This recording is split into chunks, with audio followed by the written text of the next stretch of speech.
Fala galera do Nada Pedala e Corre, vamos abordar um tema que tira o sono de qualquer atleta. Qual o impacto das lesões na nossa forma física? Quem é que nunca se perguntou quanto de condicionamento físico eu vou perder se precisar parar de treinar? Eu vou focar mais na corrida porque é onde a gente mais se machuca, mas os dados que eu vou falar aqui servem em certos aspectos tanto para natação quanto para o ciclismo, enfim, para o triatlon como um todo. Não vai fazer muita diferença se você parou por causa de uma canelite insistente, uma gripe forte ou até mesmo por um período que você teve que dar um foco maior no trabalho ou para a família. Ter que interromper os treinos é algo que assusta todo mundo e só de pensar já gera um certo mal-estar. Mas não se preocupe que depois desse vídeo você vai entender como lidar melhor com essa situação e de forma estratégica você vai sair bem dessa. Antes de tudo, vamos entender como a pausa nos treinos pode afetar o nosso condicionamento físico. O VO2 máximo é a medida que indica a eficiência do nosso corpo em utilizar oxigênio para produzir energia durante a corrida. É um indicador assim chave do nosso nível de aptidão física. Se você pesquisar aí na internet, no Google, fazer um search aí, você vai achar alguns estudos dizendo que nos primeiros 10 dias sem treinamento, um atleta bem preparado tem uma redução mínima do VO2. Ele vai perder pouco do condicionamento físico dele. Isso é ótimo e serve para mostrar para todo mundo que a gente se manter treinando, o mínimo que seja, é sempre bom. Então a consistência é a chave do nosso sucesso aí sempre.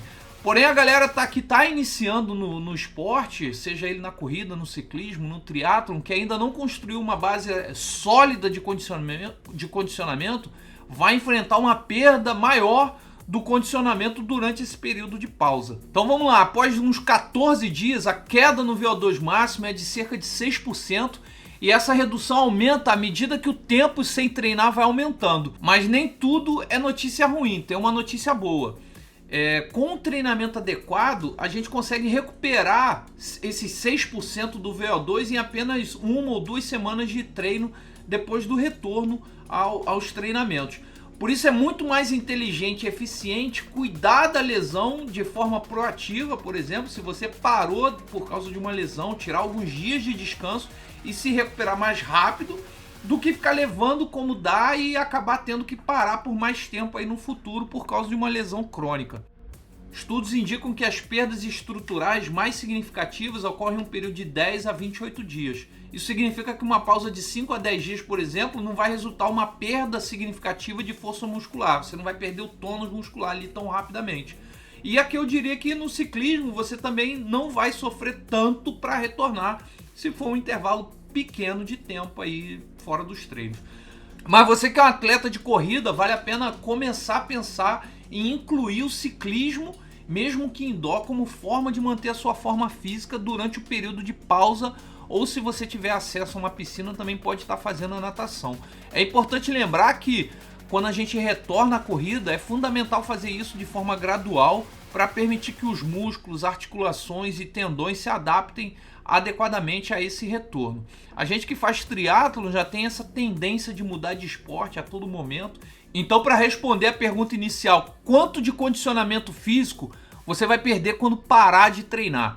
É possível perceber que as perdas variam dependendo do tempo de pausa e do teu nível de condicionamento ali no momento que você sofreu a lesão ou teve que fazer uma parada.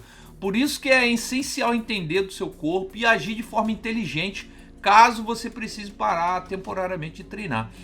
Então, galera, espero que essas informações tenham sido úteis para você, corredor, para você, nadador, triatleta. Lembre-se sempre de valorizar o seu bem-estar e tratar qualquer lesão de forma responsável com profissionais qualificados e de sua confiança. E se quiser saber mais dicas sobre triatlo e como melhorar o seu desempenho com saúde e bem-estar, fica ligado nos próximos vídeos aqui no canal. E não se esqueça de deixar o seu like e compartilhar com seus amigos. E até a próxima, galera. Forte abraço, valeu!